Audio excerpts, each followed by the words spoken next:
Hello, Robin. Hello. Thank you Thanks for for having coming me on. on. Oh, you're welcome. Whereabouts? Are you in the UK? I'm in London. Yeah, Is it things quite weird over there in your area right now, or is it okay? I can hear a football match at the Emirates just kicking off. Actually, Oh, wow. Sure, there's some super spreading going on over there. probably. Yeah. All right, so what's your background, Robin? What got you interested in true crime? Yeah, I'm a journalist, and I was working at the Daily Mirror on their special projects department. We were working on a true crime magazine for quite a long time, and we'd spent about a year working on this, and I suggested some feature ideas. One of which was this case, which I'd never heard of, and I thought it would be a good idea if one or two of the cases we did were perhaps lesser known. And so I dug around a bit, and I found this case, and I was sort of astonished, really, to realize that a case had happened in my lifetime in the city that I live in, and I'd never heard of it. So I did a lot of research on the case, and when we got to the point of actually publishing the magazine, because it's such a dicey environment for launching new magazines at the moment, they decided not to publish the magazine in the end, but they decided to turn it into a book instead. So that's how the book came about. And fortunately, I had a lot of research ready, and I'd done a lot of interviews. So I was able to just build on that and turn it into a book, which I really enjoyed doing. So you working at the Mirror under Robert Maxwell? No. No.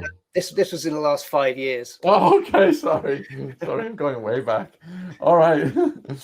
So this is an unsolved murder case then, and who were the victims? Because the victims are often forgotten in cases like this. They focus on the killer.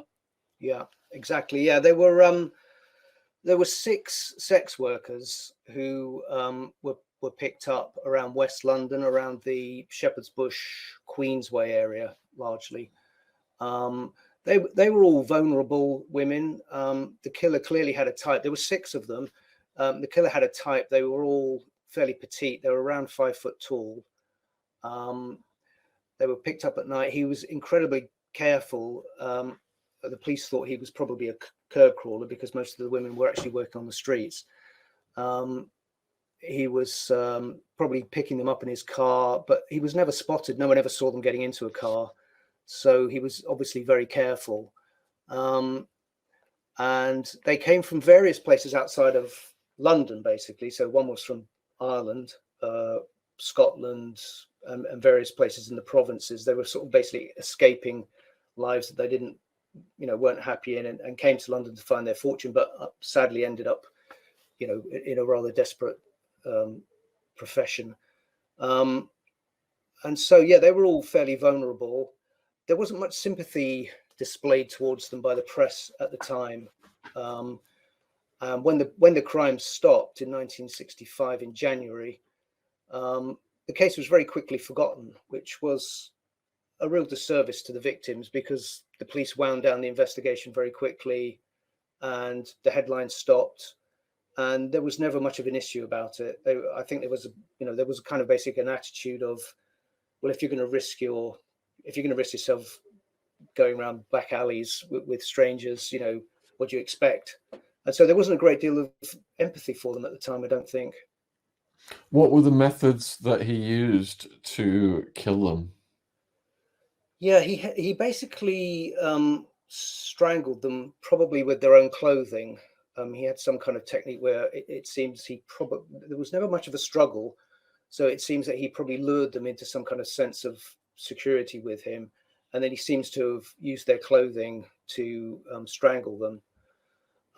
There was never any sex attack, but what he did do, which was forensically very sharp, was he removed all of their clothing, all of their jewelry, even their false teeth, and then hid the bodies for a short while before he eventually left them in public places. So like a car park, in the middle of a residential street in the early hours. He put 2 in the River Thames. The police were then left with virtually no forensic evidence, really. So he stored the bodies at a secret location. Is Yeah. that so that they would decompose and evidence would be destroyed? I suspect it was because he wanted to, take all the evidence away. And he's obviously picked them up in a car and taken them to a lonely place and killed them. I suspect he wanted to hide all the evidence that he could. And then when he felt comfortable, actually take them out again in his vehicle and discard them. But it seems as if he may have had a couple of close shaves doing that. There was one occasion where, quite near to where one of the bodies was discovered, a car was seen tearing away early one morning by a market trader. The police assumed that was very probably the killer, making his getaway, having just literally dropped one of the victims around the corner. So it was a kind of fairly hair-raising prospect for him to actually get rid of the bodies, and he seems to have had expert knowledge of all the back alleys and little driveways and things in West London. So that was one of the features that the police always homed in on, that he was very probably definitely knew the area like the back of his hand. So one of my podcast guests was the son of the first victim of the Yorkshire Ripper. And I think the Yorkshire Ripper went back to some of the bodies and tampered with them or something. Yeah. Have you seen any parallels with the Yorkshire Ripper in this case? I think, but probably not with the killer, but certainly with the investigation. This was roughly 10 years before the Yorkshire Ripper really started to take off the investigation. And many of the problems that the investigation had in the 70s looking for Peter Sutcliffe, they had in the 60s. I think the pressure kind of dissipated on the police because the killing stopped, and it may have built up more as it did in the 70s had he not stopped. But in terms of the actual killings, they weren't as violent or as brutal, and he doesn't seem to have gone back to the deposition sites because the bodies were usually found very quickly. I mean, unfortunately, one man looked out of his window at 6 o'clock in the morning and saw what he thought was a shop front dummy in his drive, but it turned out to be one of the victims. So the police were onto the bodies very quickly, but he was very clever at not leaving any evidence behind. So he hid the bodies, but then thrust them kind of into display. Yeah. So on one hand, he's like hiding the evidence, but on the other hand, he's like, "Look at me." Yeah. Have you analysed the psychology of that? Yeah. Well, you can reverse look at it if you imagine that it is perhaps Harold Jones, who was a sort of fairly sinister figure, who the police never were aware of in the 60s. That's what makes him a rather frustrating suspect, because the police were never able to really check him out as well as they could have done. And from this distance of time, it's much more difficult because the records aren't really publicly available. So we don't really know whether he was actually interviewed and discarded, as happened with Peter Sutcliffe again. So who was Harold Jones then? How did he become a suspect in your eyes?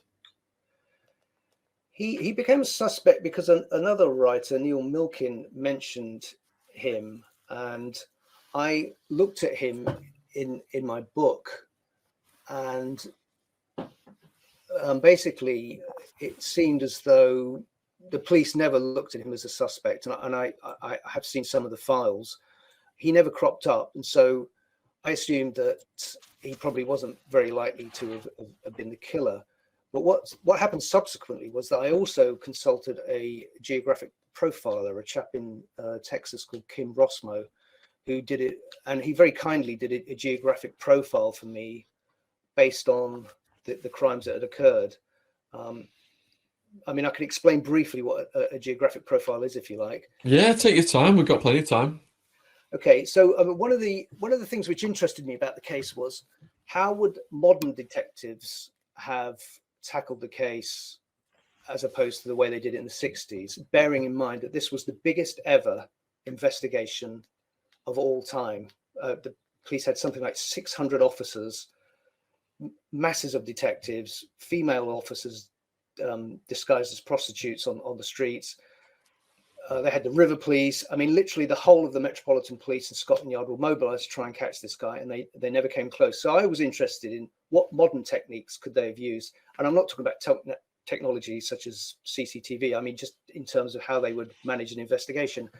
And one of the things that they do these days is they use this technique called geographic profiling, which was actually touched on back in the 70s during the Yorkshire Ripper case.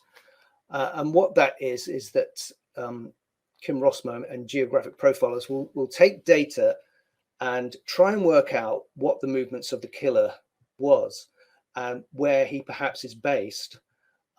So this only works where you have a series of crimes. So it could be a series of burglaries, it could be a series of rapes, or a series of murders.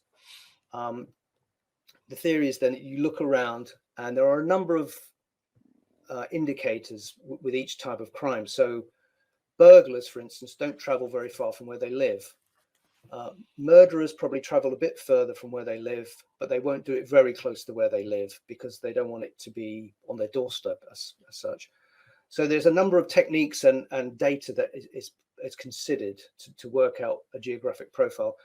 And a very simple analogy is that if you have a garden sprinkler, you can guess, you can see where the sprinkles are landing, and you can work out roughly where the sprinkler is based.